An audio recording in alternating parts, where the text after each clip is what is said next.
The massive alien warship drifted silently through the void of space, its dark metal hull reflecting the distant stars. Inside the ship's main command room, Admiral Kekstar stood before a glowing map that showed the entire galaxy. Star System glowed red, marking territories conquered by his empire. Only one small yellow dot remained unchanged. "Show me the final target," Kekstar commanded, his voice echoing through the chamber. Commander Valash pressed several buttons on her control panel. The map zoomed in on a small solar system with 9 planets orbiting a medium-sized star. The third planet from the sun appeared blue and green, covered in swirling white clouds. "This is Earth," Valash explained, "home to a species that calls itself human. Our scouts report they have only recently developed basic space travel. Their technology is primitive compared to ours." Kekstar studied the planet with interest. How primitive? They still use chemical rockets for most of their space missions. Their fastest ships take months to travel between their own planets. They have no unified government and are constantly fighting among themselves. The Admiral nodded with satisfaction. "Excellent. How many ships will we need?" "Our war computers suggest a single battle group would be sufficient. Perhaps 50 ships. At most, the humans have no real military presence in space." On the distant blue planet, General Kim Dae-ho walked quickly through the halls of the United Nations. Building in New York, his boots clicked against the polished floor as he made his way to the emergency assembly hall. 3 days had passed. Since the alien message arrived, and the world's leaders were still arguing about how to respond, Kim entered the large room, where representatives from nearly every nation on Earth sat in worried groups. The normal political divisions seemed meaningless now. Democrats and Republicans, conservatives and liberals. Allies and enemies all sat together, united by fear of the unknown threat from space. "Ladies and gentlemen," Kim began, standing at the central podium, "we have received a second transmission from the alien fleet. They are giving us 72 hours to surrender completely, or they will destroy our planet." Nervous murmurs filled the room. Someone shouted, "What do they want?" "Total submission," Kim replied. "They want us to become part of their empire. No negotiations, no compromise, complete surrender or death." Dr. Park Min-ho raised his hand. From the Science Advisory Section, "General, I've been studying the probe they sent to deliver their message. Technology is incredibly advanced. Their materials are stronger than anything we can produce.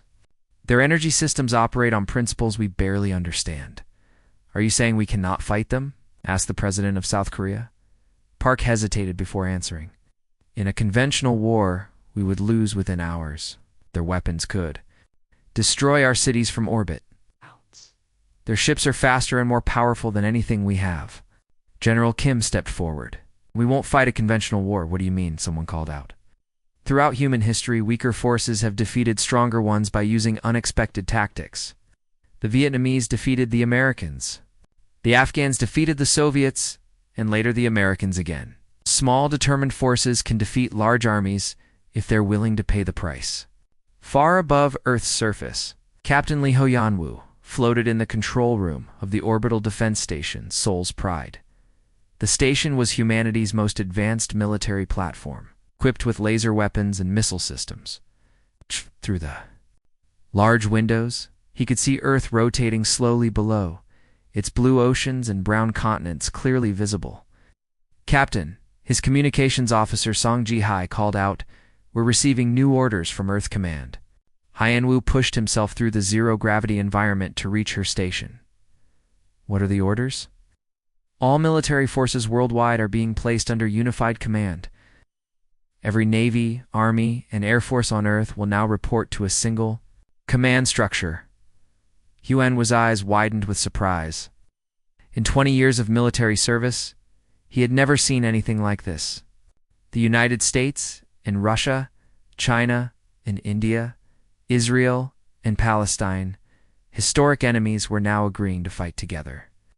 "Sir," another crew member reported, "we're also receiving technical specifications for new weapon systems." Scientists around the world are sharing their research freely. This was perhaps the most shocking development of all. Military secrets that nations had guarded for decades were now being shared openly. Nuclear weapons technology, advanced missile systems, secret aircraft designs, everything was being made available to create a unified human defense. Back in the alien flagship, Admiral Kekstar reviewed the final preparations for the conquest of Earth. His fleet consisted of 200 warships, each one capable of destroying entire cities. The human military would be eliminated within the first few hours of the attack. Admiral Commander Valash reported, "We have detected unusual activity on Earth. Their military forces appear to be consolidating for surrender." "No doubt," Kekstar replied dismissively. "Even primitive species recognize when they are outmatched." But Valosh looked troubled as she studied her instruments. "Sir, I'm also detecting increased industrial activity. Their factories are operating at maximum capacity, producing something in large quantities. Probably preparing supplies for their new lives as our subjects," the Admiral said. "Begin the final approach to Earth. In 3 days, the galaxy will finally be completely under our control." Neither the Admiral nor his crew realized they were about to encounter something no other species in the galaxy had ever shown them. It's the absolute refusal to surrender. The alien fleet appeared in Earth's solar system like a deadly swarm of metal insects. 200 massive warships materialized from the darkness of space, their hulls gleaming under the light of the distant sun. Each ship was 10 times larger than anything humans had ever built, bristling with weapons that could level entire cities. Admiral Kekstar stood on the bridge of his flagship, watching Earth grow larger on the main screen. The small blue planet looked so peaceful, so defenseless. He had conquered dozens of worlds just like this one, and they all surrendered within hours of seeing his fleet. "Send the standard message," he ordered his communication officer, the alien. Transmission reached Earth in multiple languages. Broadcast simultaneously to every radio, television, and internet connection on the planet. The message was simple and terrifying.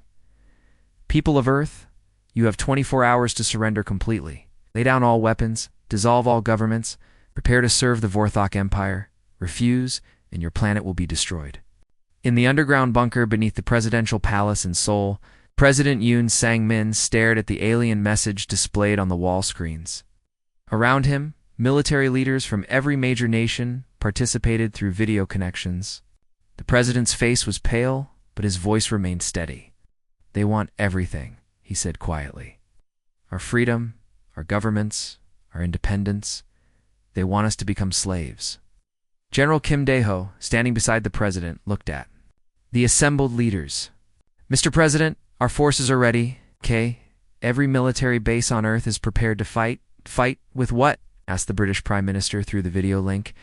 "Their ships are massive. Our weapons are toys compared to theirs." "Maybe," Kim replied, "but they're not expecting us to fight at all. That gives us one small advantage." President Yoon looked around the room at the faces of world leaders who had spent decades disagreeing with each other. Ow. They all faced the same terrible choice. "Are we all in agreement? We fight?" One by one, every leader nodded. The decision was unanimous. High above Earth, Captain Lee Hyun-woo floated in the command center of the orbital defense station Seoul's Pride. His crew of 30 men and women worked frantically at their stations. Preparing for a battle they knew they probably could not win. Captain reported his weapons officer, Park Taemin. "All missile systems are armed and ready.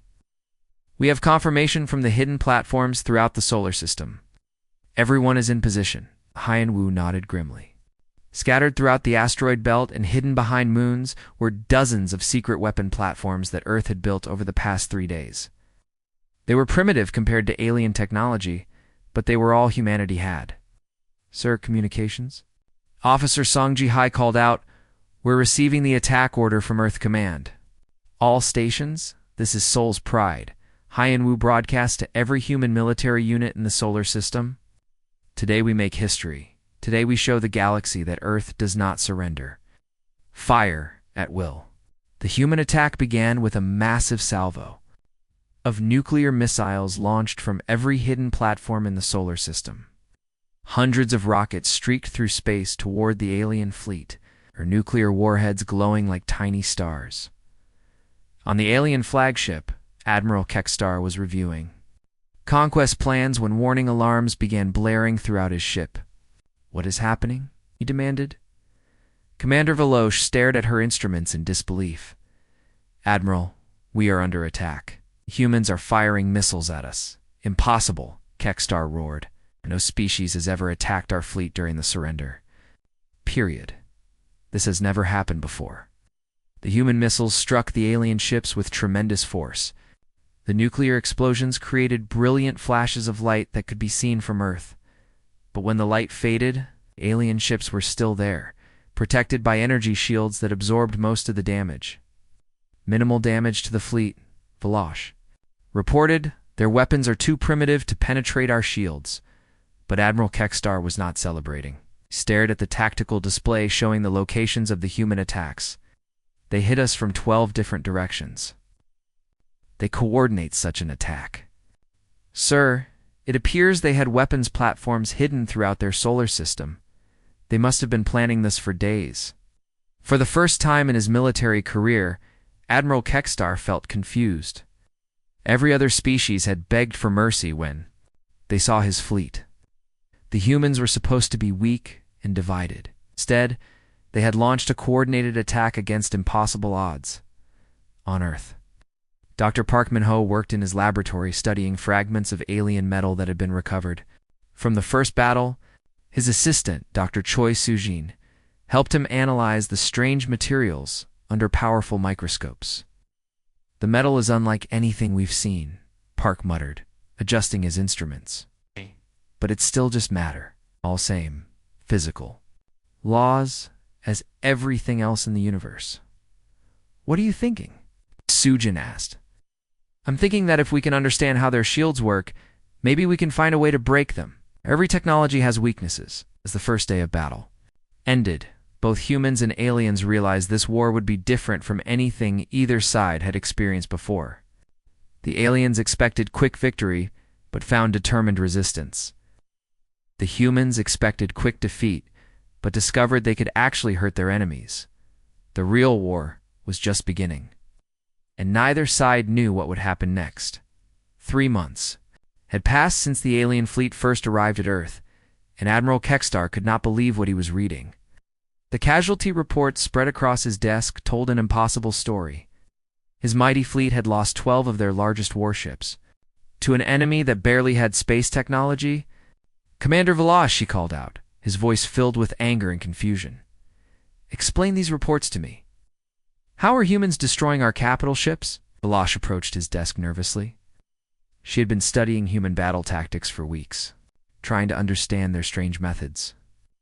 "Admiral, the humans are not fighting like any species we have encountered before." "What do you mean?" Kekstar demanded. "They're using their own ships as weapons, sir.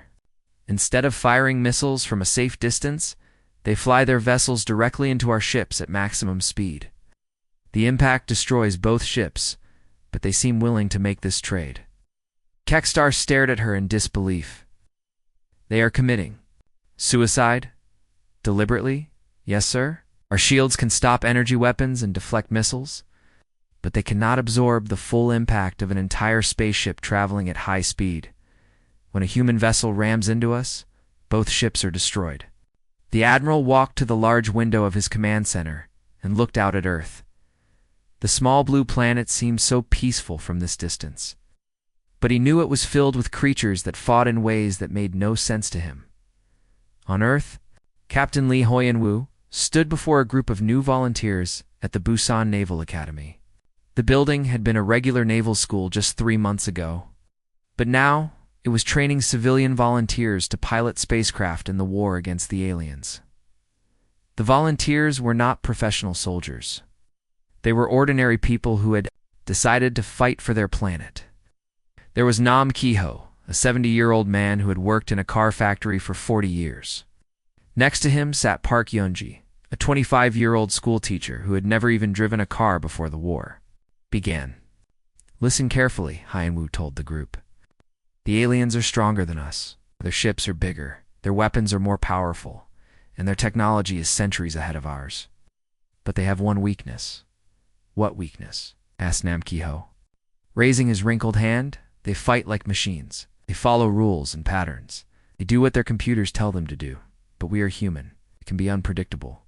We can do things that make no sense to them. A young woman in the back row raised her hand. Captain, what kinds of things? When they expect us to retreat, we attack. When they expect us to surrender, we fight harder. When they expect us to value our lives above everything else, we sacrifice ourselves for our friends and families. In her laboratory on Earth, Dr. Park Min-ho worked with her team of scientists to understand alien technology. They had collected pieces of destroyed alien ships and were studying them carefully. Her assistant, Dr. Choi Soo-jin, had just made an important discovery. Dr. Park Soo-jin called out excitedly, "I think I understand how their communication system works." Park hurried over to look at Soo-jin's computer screen. "Show me." "Their ships talk to each other using a special frequency. If we can interrupt this frequency, we can confuse their coordination. But we need to get very close to their ships to do it." "How close?" Park asked. "Close enough to touch them," Soo-jin replied. "We would need to ram our ship into theirs to make it work." Park nodded grimly. This was becoming the human way of fighting, getting close enough to hurt the enemy, even if it meant dying in the process. Across Earth, ordinary people were contributing to the war effort in ways that amazed everyone. Kim Tae-han had owned a small factory that made car parts. Now his factory produced guidance systems for missiles. He worked 18 hours a day, sleeping on a cot in his office. Lee Myung had been a high school teacher before the war. Now she organized networks of civilians who watched the skies and reported alien ship movements. Housewives, farmers, and store clerks all became part of an intelligence network that helped the military track enemy positions. Even children helped with the war effort. 10-year-old Park Junho organized his classmates to collect scrap metal that could be used to build weapons. They went through neighborhoods with wagons, asking people to donate old pots, pans, and any metal objects they could spare. The aliens had conquered 47 different species across the galaxy, but none of those species had fought like humans. Other races had advanced technology and powerful weapons. But when faced with the overwhelming force of the Vorthok Empire, they had eventually surrendered. Humans were different. When their advanced weapons failed, they used primitive ones. When their ships were destroyed, they built new ones from scrap metal. When their soldiers died, civilians volunteered to take their place. Admiral Kekstar began receiving disturbing reports from other parts of the galaxy. On worlds that had been conquered years ago, local populations were beginning to rebel. They had heard about the human resistance and were inspired to fight back against their alien rulers. "The humans are causing problems throughout the Empire," Commander Velosh reported during their daily briefing. "Our control over other worlds is weakening because everyone is talking about Earth's resistance." Kekstar realized that the humans had created something more dangerous than military defeat. They had created hope. And hope, he was learning, was the most powerful weapon of all. 6 months after the war began, something happened that shocked both humans and aliens alike. For the first time in the conflict, humans stopped defending and started attacking. Admiral Seo Jae-sung stood on the bridge of his flagship, looking out at the largest fleet Earth had ever assembled. The human fleet was strange to look at. Some ships were proper military vessels built for war. Others were passenger ships that had been converted into warships. There were cargo freighters with missile launchers welded to their sides, and even luxury cruise ships that now carried nuclear weapons instead of tourists. Admiral reported his navigation officer, Oh Dongmin. "All 150 ships are ready for the hyperspace jump." Seo nodded grimly.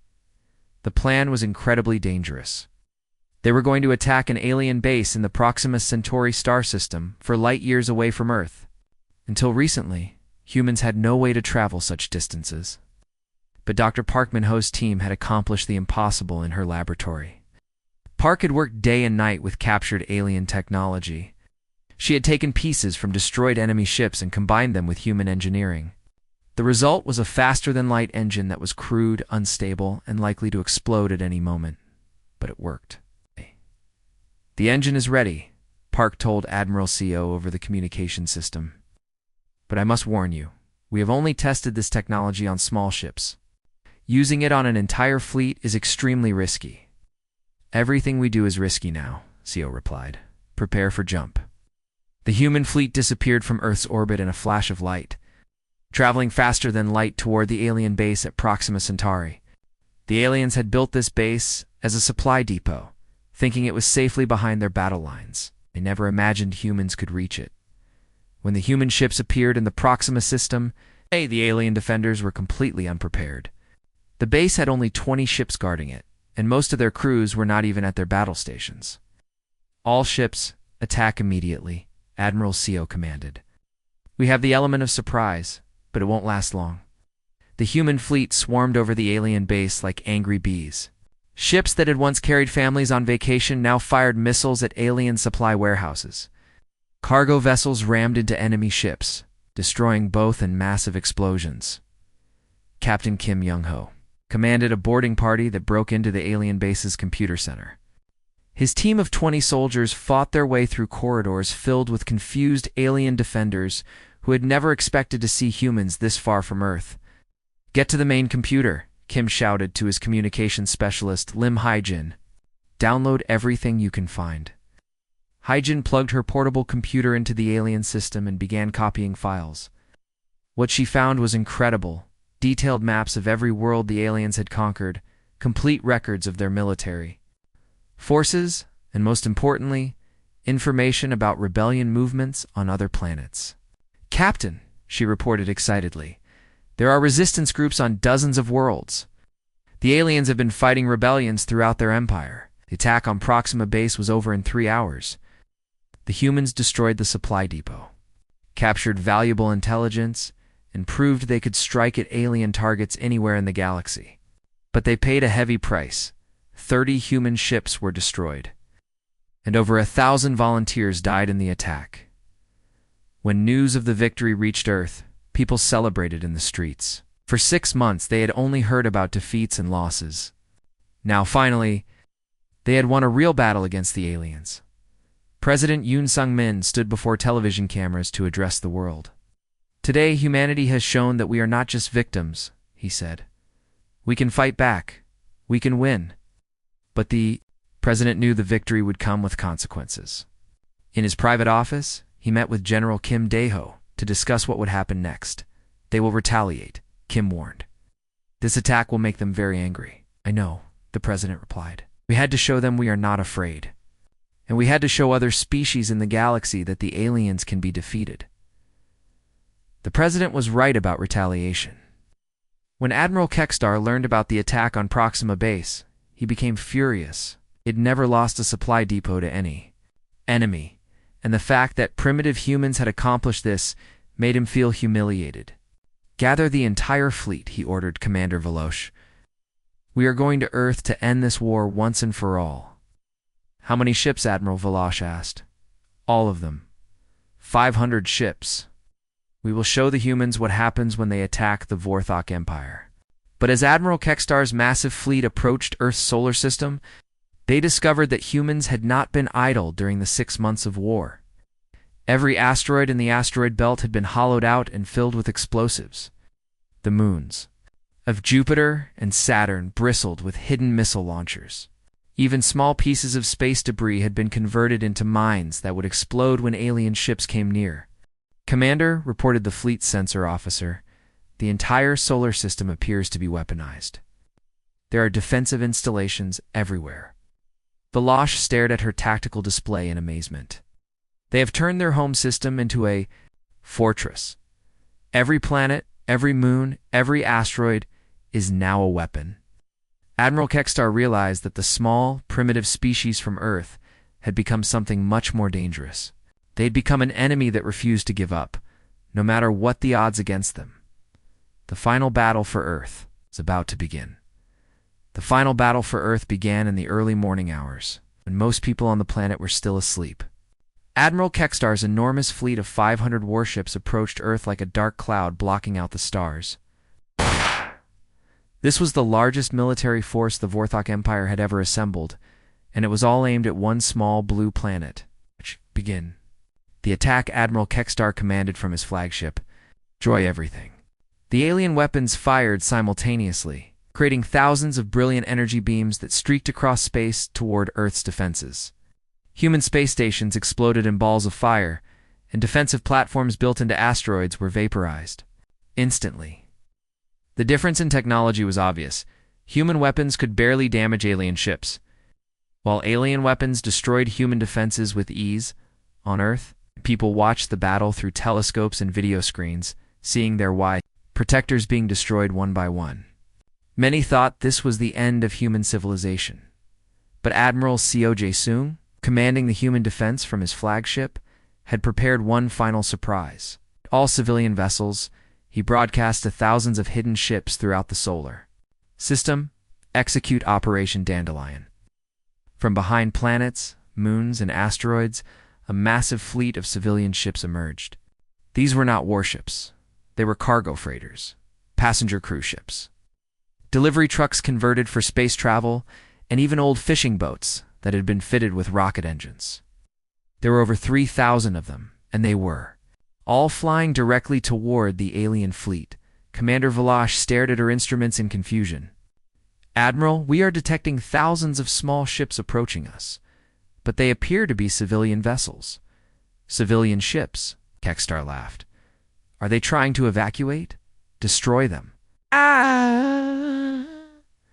But as the alien weapons targeted the approaching civilian ships, Valash realized something terrible. "Admiral, these ships are not trying to escape. They are attacking us. And sir, ... they are loaded with explosives." Each civilian ship had been converted into a massive bomb. Nuclear warheads, chemical explosives, fuel tanks, anything else that could explode had been packed into their cargo holds. The volunteers piloting these ships knew they would not survive, but they also knew their sacrifice might save Earth. Choi Byung-ho had been a commercial pilot before the war, flying cargo ships between Earth and the Moon. Now he piloted his old freighter on its final mission.